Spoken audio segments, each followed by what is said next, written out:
Okay, let's dive right into this explainer and investigate history's absolute greatest cold case, the wildly complex, incredibly messy, and totally fascinating fall of the Roman Empire. You know, what we think we know about the collapse of the ancient world, it's really just the tip of the iceberg.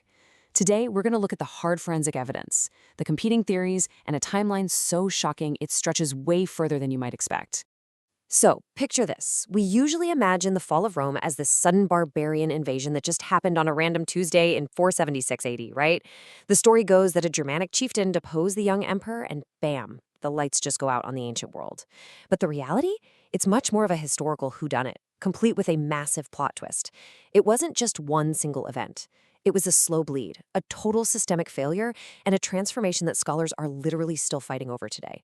For centuries, historians just followed Edward Gibbon's famous 18th century theory. He famously blamed the whole collapse on a loss of civic virtue and the rise of Christianity. He argued that Christian pacifism basically buried the fighting spirit of the Roman legions right there in the cloister. He actually called it the triumph of barbarism and religion. But, well, while Gibbon's work was the gold standard for over 200 years, modern evidence points to some much deeper, much more systemic issues. Honestly, trying to pinpoint exactly what killed the empire has become a bit of an academic sport. Back in 1984, the German historian Alexander de Monte compiled a list of over 200 different reasons historians have actually proposed for the collapse. Some of them are super analytical, and some are frankly almost comically absurd. I mean, people have blamed the fall of a global superpower on things like earthquakes, female emancipation, or even gout. No joke, gout. So instead of looking at the fringes, let's stick to the actual forensic evidence and examine our prime suspects. Okay, let's bring in suspect number one, internal rot and economics. By the 3rd century, the incredible economic engine of Rome had just completely stalled out. To fund this sprawling, increasingly desperate military, which was eating up half of the entire imperial budget, by the way, Emperor Claudius II debased the silver denarius to just 1/50th of its original value. 1/50th. Just imagine the cash in your wallet suddenly losing basically all of its purchasing power overnight. The government tried to fix this by slapping on price controls, but those failed miserably. They just drove production underground and caused massive, widespread shortages. Anthropologist Joseph Tinter argues that the empire hit a fatal point of diminishing returns. Think of it like this. Their society had just become so incredibly complex that it simply cost way too much energy and tax money just to keep the lights on. To pay for the army, taxes on marginal farmland absolutely skyrocketed. That drove everyday farmers out of business and pushed them into overcrowded cities. And with that shrinking tax base, Rome literally couldn't afford its own professional legions anymore, so they had to start relying heavily on hired barbarian mercenaries. Which brings us right to suspect number two, barbarians, plagues, and complexity. See, Rome wasn't just rotting from within from things like devastating plagues, it was fighting for its life against external catastrophes. Historian Peter Heather describes this deadly external domino effect. First, the Sassanid Persian Empire rises in the east, permanently draining Rome's military budget. Then, deep in Eurasia, the Huns start aggressively pushing westward. This displaced all these heavily armed Germanic tribes, who then fled right across the frozen Rhine River into Roman territory in 406 AD. And because the Roman economy was already in total shambles, they couldn't fight them off. So, they hired them. By the end of it all, the Roman military was made up of 80% barbarian mercenaries. These were troops who answered to their own commanders, not the emperor. Moving on to suspect number three. Was this really a dark age or just a peaceful transition? Now, there's actually a huge modern academic debate over what went down when the West finally collapsed. A more recent school of thought, called late antiquity, argues that words like decline or fall are just sort of old-fashioned.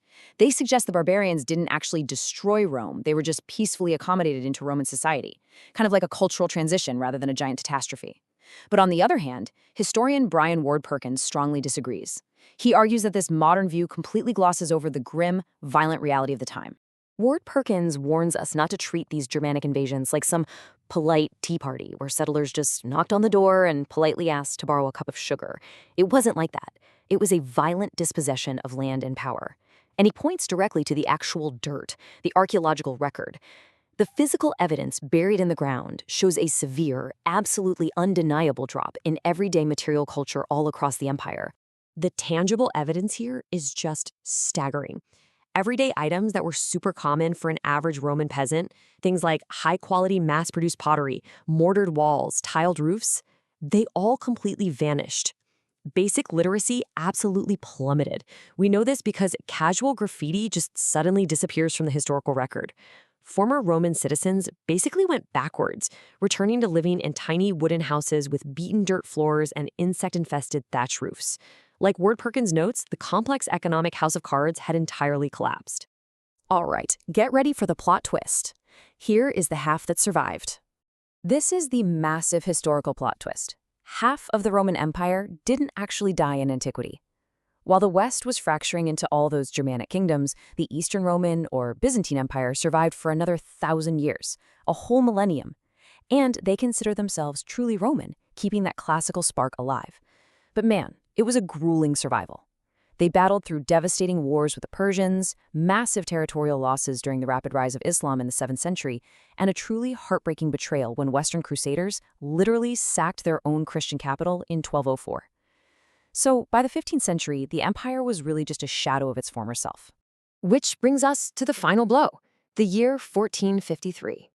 The explosive, definitive end of the Roman Empire actually happened right on the cusp of the modern era, in a battle that changed the world forever. By the spring of 1453, the Ottoman Sultan Mahmud II arrived to besiege Constantinople. Now, this once great capital used to boast 500,000 people at its height, but by this point, it was a decaying ghost town. Entire districts were just abandoned. The emperor had less than 40,000 impoverished citizens left and a meager force of just a few thousand defenders to hold the line against a massive, highly trained Ottoman army. To finally shatter those ancient, double-layered Theodosian walls that had protected the city for literally 1,000 years, the Ottomans utilized a terrifying new technology: gunpowder. Mehmed commissioned a gigantic siege cannon. We're talking a massive gun, capable of firing 1,500-pound stone balls over a mile. Can you even imagine? For 6 brutal weeks, the deafening roar of these cannons pounded the ancient Roman defenses right into rubble. Knowing the city was lost as Ottoman elite shock troops finally poured through the breached walls, the very last Roman emperor, Constantine XI, absolutely refused to flee. He uttered those famous final words about falling with his city, tore off his imperial regalia so he wouldn't be recognized, and charged directly into the oncoming Ottoman ranks, right alongside his men.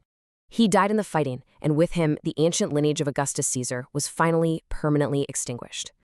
So, what's the big takeaway from this explainer? Ultimately, the fall of Rome is a stark lesson in humility.